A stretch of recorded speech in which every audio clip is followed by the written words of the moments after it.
Hi there and welcome back. First, thank you so much for your great feedback on the first video. I received many emails with great questions and comments that not only reinforced how many people want to publish a book, but also my belief that the overwhelm created by questions about how to move through the process is real. In today's training, we're going to dive even deeper into one of my favorite topics when it comes to book publishing: cover design. I've received so many questions over the years related to this topic, and to be honest, discussions around it can elicit strong opinions. The fact is, the design of a book cover is both an art and a science. As authors, we must think of it in both ways in order to end up with a cover that we love, which is essential, as well as one that's effective at intriguing and therefore grabbing the attention of potential readers. The days of wandering through a bookstore and grabbing a book off the shelf because you're captivated by its cover are, well, not over per se, but dwindling. Nevertheless, with the emergence of social media platforms, some of which are all about images, hello Instagram, effectively marketing books visually is more important than ever. If you think that your cover will only be represented by a tiny thumbnail on Amazon, it's time to think bigger. Much bigger. It's true that what makes for a good book cover is often subjective. From an aesthetics perspective, what one person likes, another won't. However, there are some tried and true please do this and please do not do this recommendations that are important to absorb. The reality is that your book, and in turn you as the author, will be judged by the cover, by media as well as potential buyers. If your cover looks like it was designed by an amateur, the public will respond accordingly. With that, let's launch into my essential cover do's and absolute don'ts. Do. Think about the emotion you want your cover to evoke. What is the vibe you're looking for? Is your book a business guide written seriously, a self-help read with a humorous slant, a great on the beach in a hammock companion?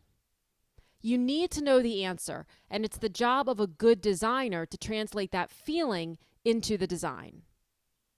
Make a list of covers you like and covers you don't like. It's like getting your hair cut. It helps the stylist if you take photos of styles you like as well as styles you don't, and be aware of what you like and don't like about each of them. In addition, many designers will go through a bit of a style board exercise with their clients where they present a variety of colors, fonts, styles, etc. to see what most easily resonates with you. This helps them to identify your style and enables them to put together a design that will quickly resonate with you on many levels, albeit perhaps subconscious ones. Don't create the cover yourself. I understand. It seems like there's nothing we can't do ourselves these days, and when I was working on my first book, I certainly thought that I could design my own cover, for heaven's sake. It didn't take long for me to realize that designing my own book cover fell into the category of things I could not and should not do. Truly, the only time you should consider this option is if you are a designer, meaning that other people, strangers, not friends or family, actually pay you to do graphic design work for them.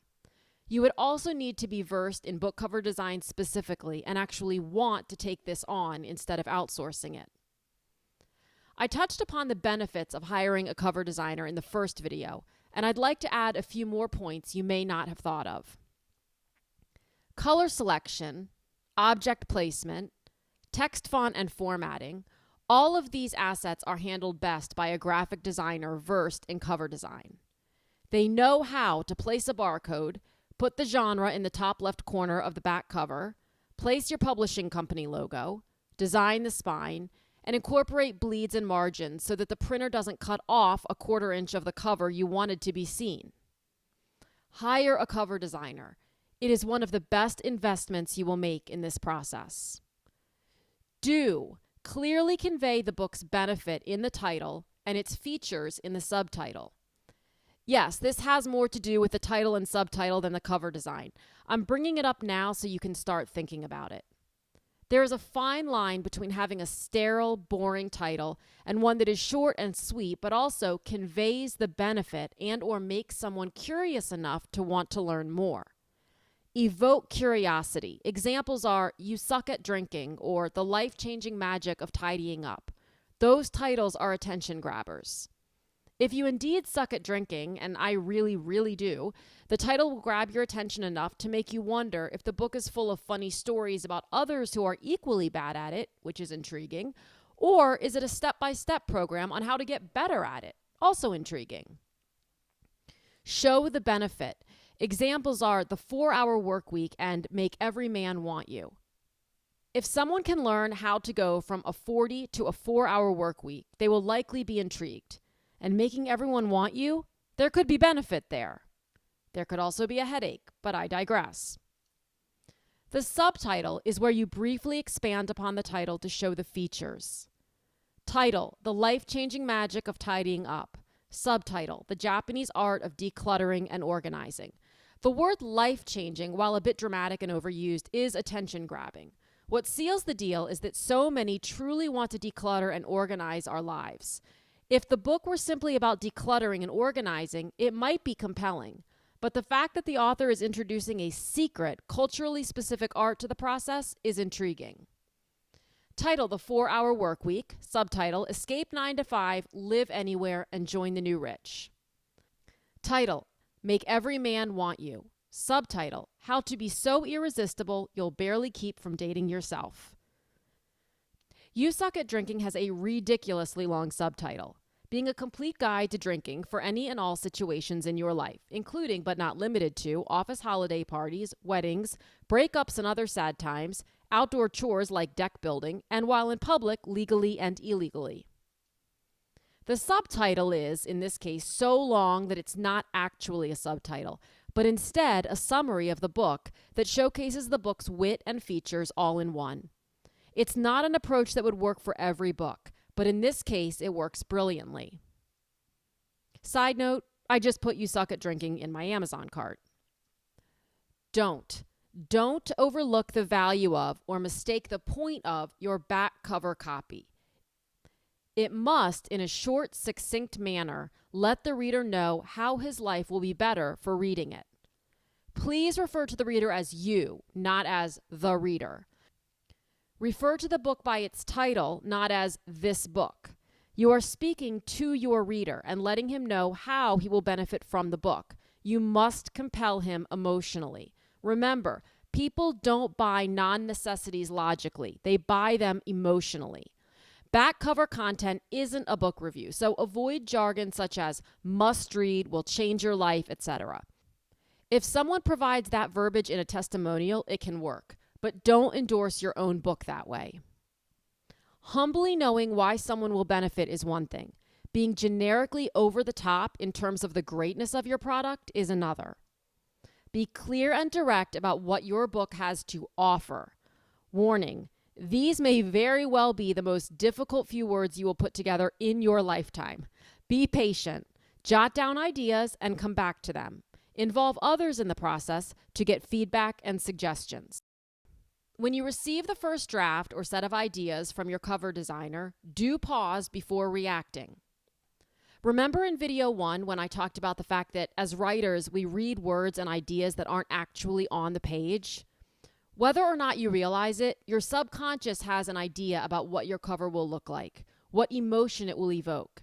Since designers aren't typically mind readers, there will likely be a portion of their initial design that doesn't match the idea you didn't even know you had in your head. That will throw you, even if you don't realize exactly what component of the design isn't resonating. Take a minute or an evening to process the initial design. You may not love all of it or any of it at first. Let it sink in. After a few hours or a good night's sleep, you will become more clear about what is and isn't working. And you never know, you might suddenly love your designer's chosen shade of chartreuse. Hey, it happened to me.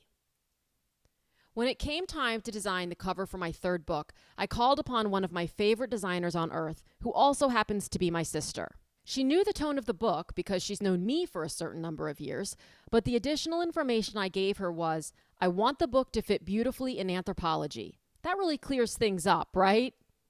That was the best way I knew to explain the vibe I was going for. Timeless, not too busy, slightly vintage. Having experienced the design of 3 other books' covers by this point, I'd learned to let them sit with me for a bit, which is a good thing, because when I received the initial design from her, it wasn't just a little thing I had to allow to sink in. It was the entire cover. My greatest struggle was that she had chosen a shade of chartreuse I simply did not see in my mind. You know, when I didn't know I was subconsciously seeing a desired shade in my subconscious. My subconscious is what had to adjust. And it did. There were a few other subtle changes made, but I fell in love with that color over the next 24 hours. Even today, it's my favorite book cover, and I've had several people say, knowing of my love for anthropology, that book could be in anthropology. Clearly, she's a great designer. Now, I'd love to hear from you again. What overwhelms you about cover design? What is your greatest fear? Go ahead and like, comment on, and or share this video. You can post your comments or questions right below. I promise that I read every single one and will reply to as many as I can. In the next training, we're going to explore FAQs and myths about self-publishing. No doubt you've had a few of these questions and heard a few of these myths yourself, and it's time to answer and debunk them. I look forward to talking with you again in the next video.